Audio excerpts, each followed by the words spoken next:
Right, welcome back.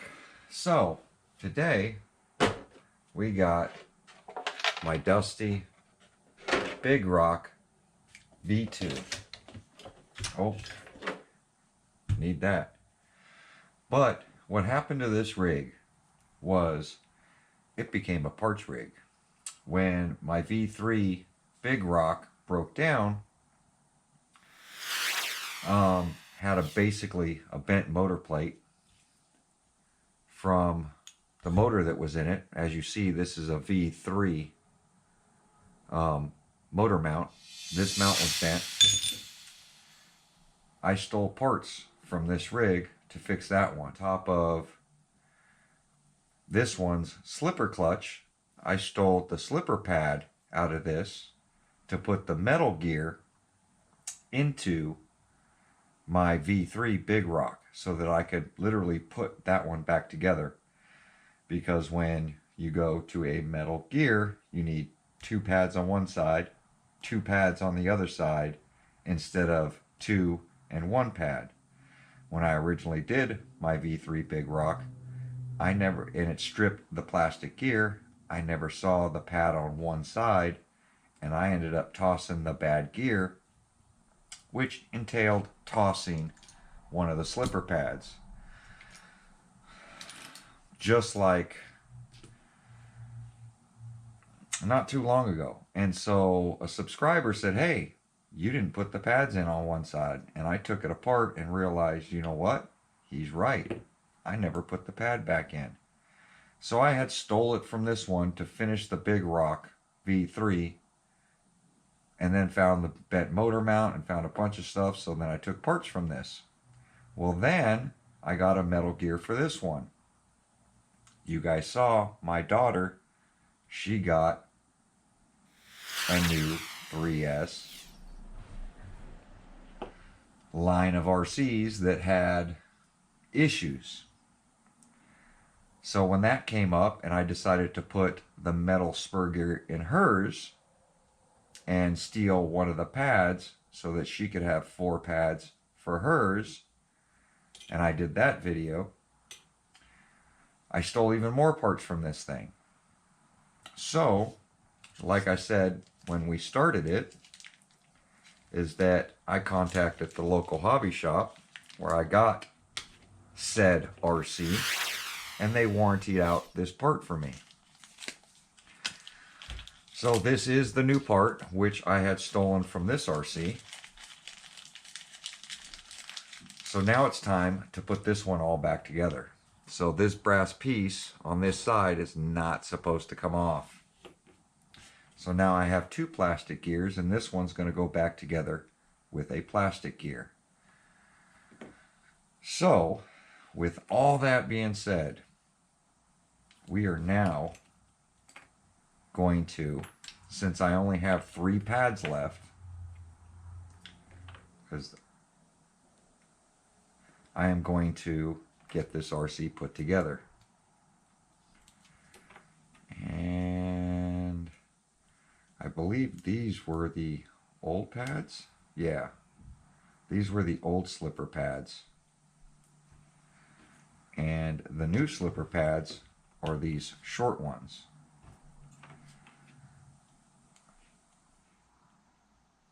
So this side, I believe, has 1 slipper pad, which is like that. We already have the bearing in there. This one would be, I'm going to use these pads because they have more bite. 1 pad, 1 metal disc, and 1 more pad. And these were the pads from the V2. The V3 now uses these pads.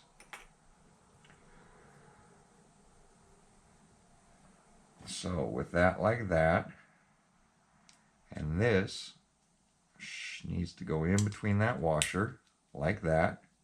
So we got 3 pads on this thing. Finally, we have this one. It's going to go on this side. Then I misplaced this spring, so I couldn't put it back together.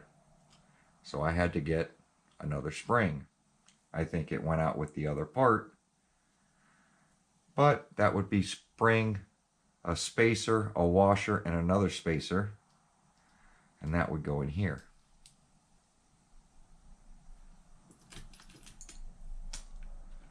I'm getting very, very good at these slipper clutches for Arrma's 3S line.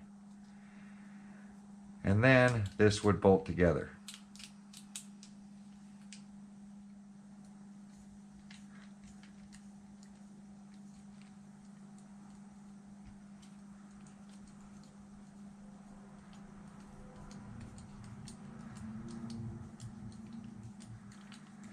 And we are going to get down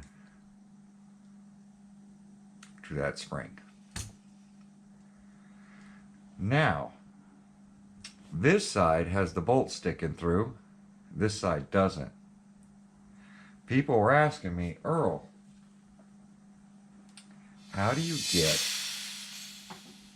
the slipper clutch bolt to stop backing out? Well, this side's got the threads, so I'm going to stick a little bit of thread sealer right in there onto those threads. And this is red Loctite. Once I do that, I've already locked this, so it's locked. I want it to slip, so I'm going to back it a little off so that it slips.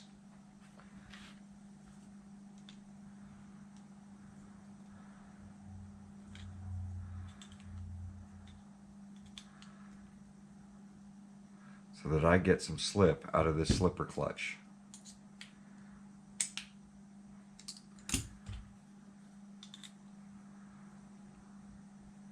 That's perfect. Now you see the Loctite's dripping out. I don't want it stuck to my drive shaft.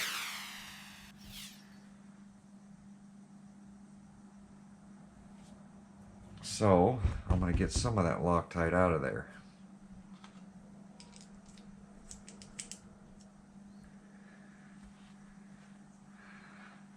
And that's how I'm going to stop it from backing off. So now it's only going to back off, and I'm going to let this sit a minute so that I can get the excess Loctite out of there. Because I only need some on the threads. This thing's leaking up a storm. I'm going to leave it on this rag. So now that I've got that assembled, this cap and this is going to go on this side.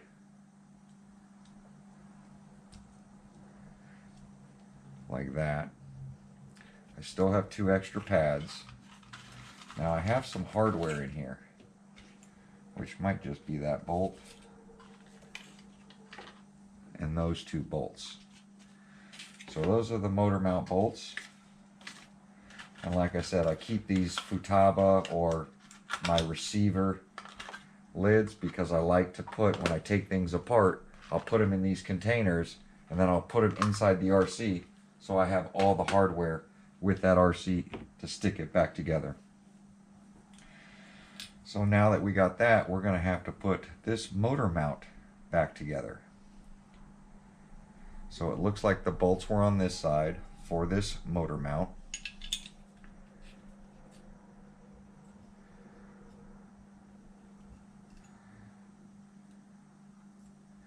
And see, this one doesn't even have a fan on it. This was the old system.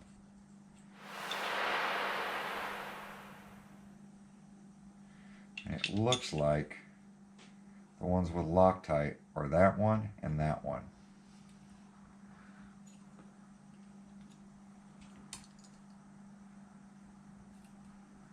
And that's not it. And that one's too big.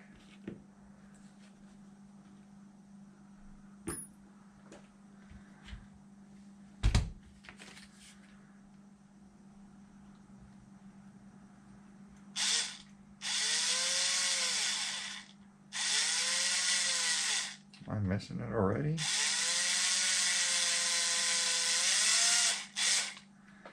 That's one.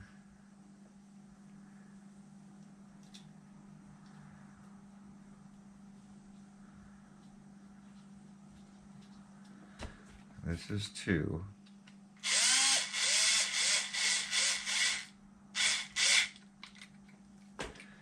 So I'm going to leave this loose until I get the spur fitted,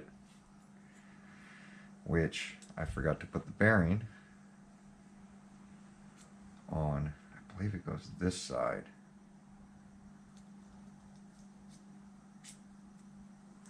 Which pops. And this one pops in here. Yeah, that's the back side. That's the front side.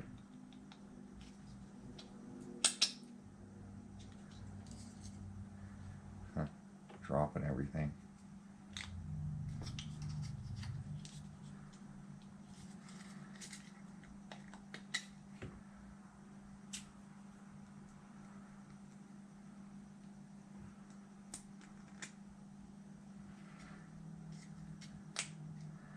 That slipper goes like that. That goes in there. This goes on here.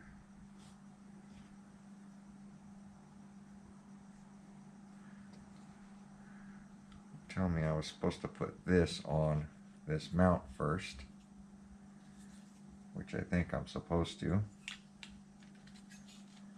Nope, we're good.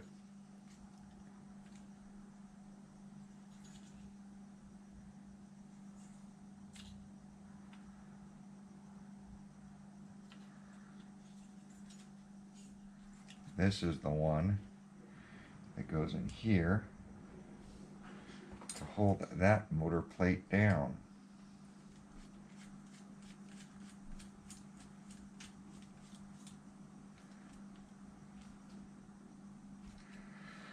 That's how that stays on. And then I need to set mesh. So I probably shouldn't have put that in there, because this goes this way.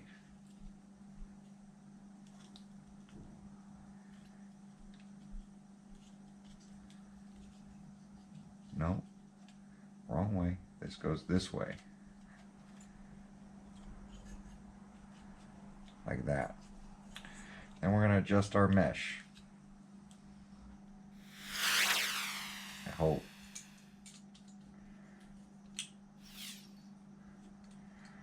Wrong tool again.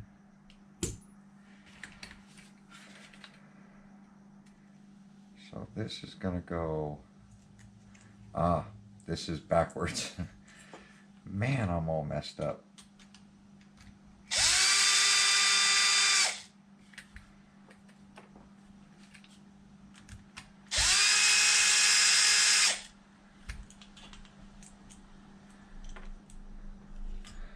This triangle is going this way, which means the motor's got to go this way.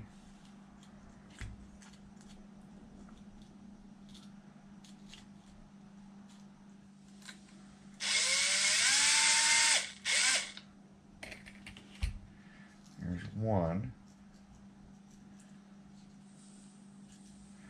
That is not the one.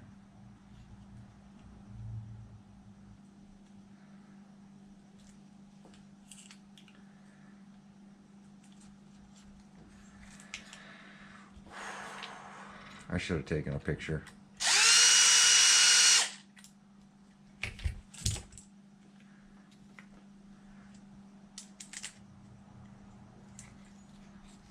This is going to go in this way.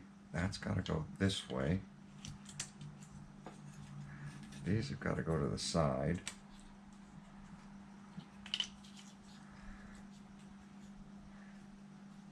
There we go.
mesh is too tight.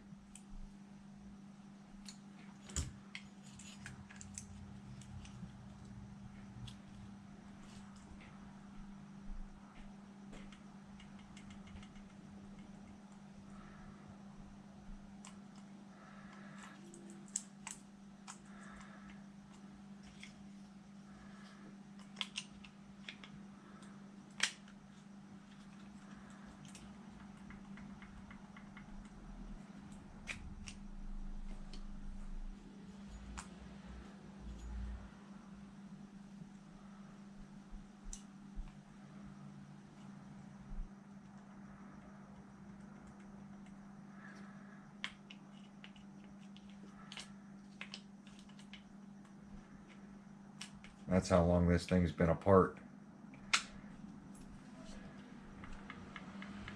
All right.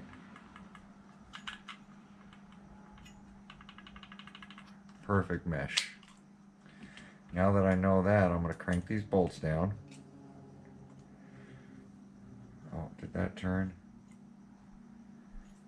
No.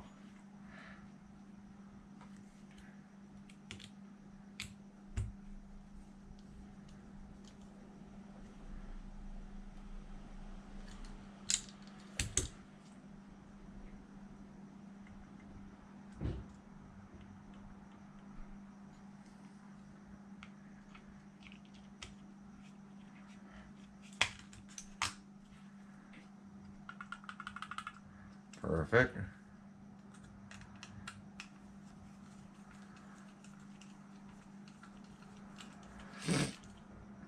Who would have thunk that the 3S line would be so complicated? Well, I made it complicated because I wanted to run the Big Rock, the V3. And then my daughter got the Vortex, and that even made it more complicated because I stole parts I got for this to put her Vortex together. So I figured before I get any more RCs, I'm gonna put this together so I stop stealing parts from it. So I still have one good gear and 2 slipper pads that I can use for the 3S line. I got the mesh set, and we're good. So now we are gonna get this whole thing popped together, drive shaft and all.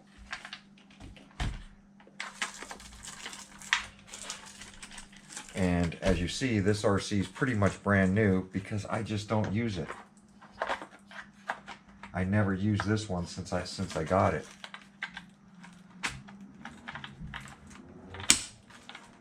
That puts that in. This will slip in here somehow.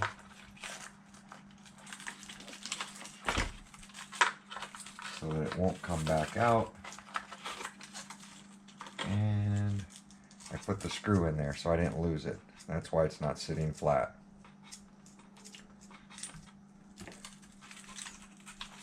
Because I think ahead. So that goes in there. This is going to go in here.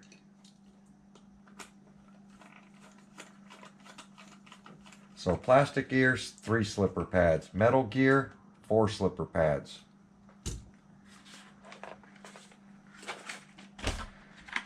And get these lined up again.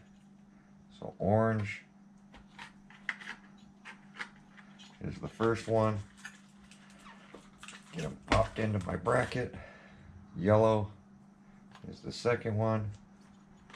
Bend it back. Get it popped into the bracket. And blue. Bend it back. Popped in to the bracket. And then our drive shaft with our center support bearing.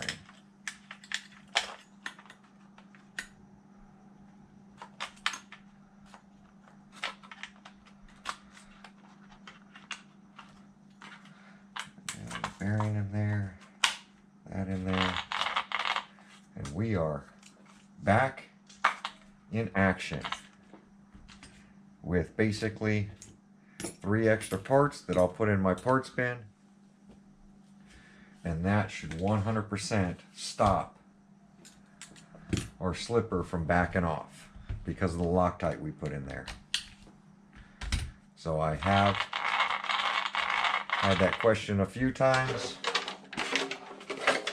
And like I said, I try never to rub other RCs, to fix other RCs, because you never get around to repairing it.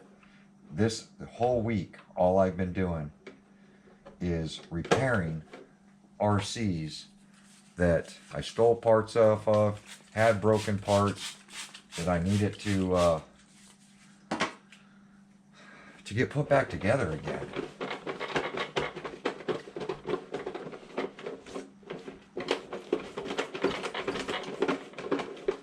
So I'm just trying to get everything cleaned back up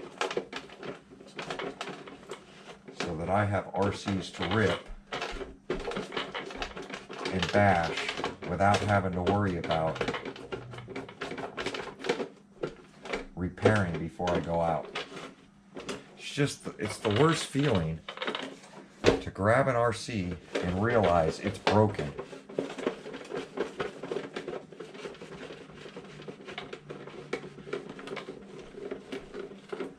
And I love the blue body. I know some people are going to ask. I like this body definitely better than the all black body. I love the chrome wheels, the black chrome that comes on this RC versus the newer Big Rock. And I bought this and it sat on the shelf and I never ran it for, I want to say, a year. Until the other Big Rock came out, I really never ran the 3S line, not realizing how fun of an RC the Big Rock platform is. Truly one of my favorite trucks. So there we go, guys. Big Rock V2 is back in my arsenal.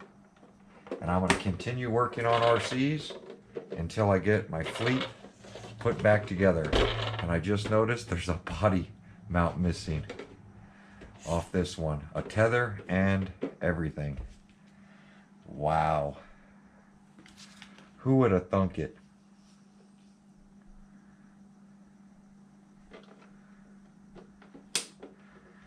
I have a feeling the kids robbed it. But there we go. Big Rock V2 all back together. Thanks for watching. Alright, just finished up the Big Rock. And now you guys are seeing, that's right, what is this? This is my EXB Kraton. The one that has pretty much drove me crazy. I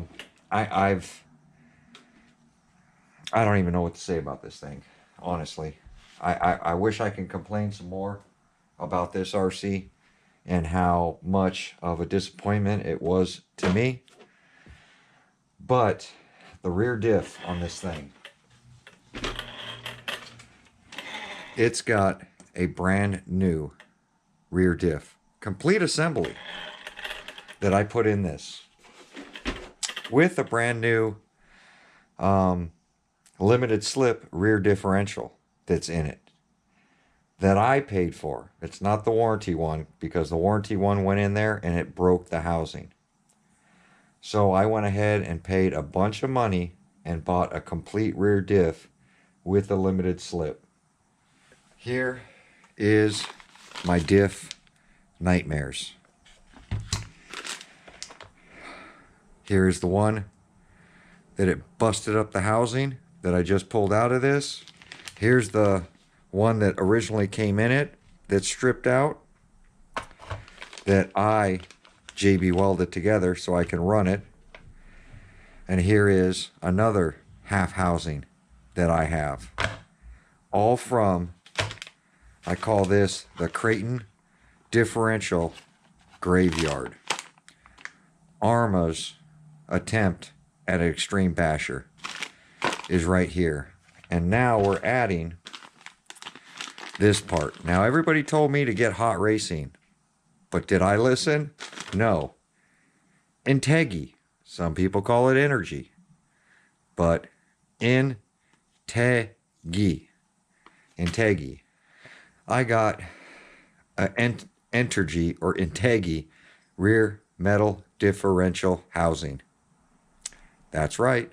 Not hot racing like Bars and Tone told me to get. And the only reason I got this was because I've had so many rear diff issues anyway. Why not try an inexpensive brand in metal to see if I can get this diff to hold?